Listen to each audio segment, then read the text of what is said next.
అమిత్ షా కొడుకు జైషా ఇప్పుడు ఐసీసీకి సంబంధించినటువంటి ఒక కీలకమైన వ్యాఖ్యలు చేసుకొచ్చారు. వాస్తవంగా మన బంగ్లాదేశ్ పాకిస్తాన్ అడ్డు పెట్టుకుని, అంటే పాకిస్తాన్ వాడు బంగ్లాదేశ్ని బాయ్కాట్ చేయమన్నారు. అవసరమైతే మేము కూడా బాయ్కాట్ చేస్తామని చెప్పారు.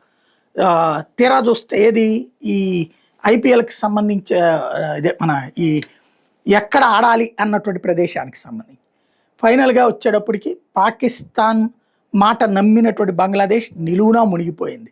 బంగ్లాదేశ్ని పక్కన పెట్టేసి వేరే జట్టుకి తీసుకొచ్చేసింది ఐసీసీ.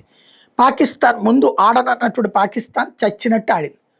ఇప్పుడు జైషా అదే ముక్కని తేల్చి చెప్పారు. T20 వరల్డ్ కప్ బాయ్కాట్ గురించి బంగ్లాదేశ్ బాయ్కాట్ చేస్తే కానీ మమ్మల్ని ఎవడో ఏం చేయలేడు అనుకుంది, కానీ నష్టపోయింది ఆర్థికంగా వాళ్ళు.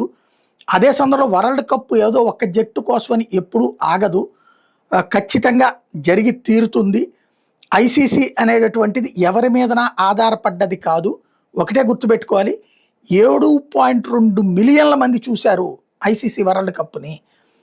అంటే ఆ స్థాయి రికార్డు ఇంతవరకు ఐసీసీ చరిత్రలోనే అంత రికార్డు నమోదు కాలేదు. అంటే ఓవరాల్గా దెబ్బతిన్నారా మీరు సన్నాసులు అని చెప్తున్నారు.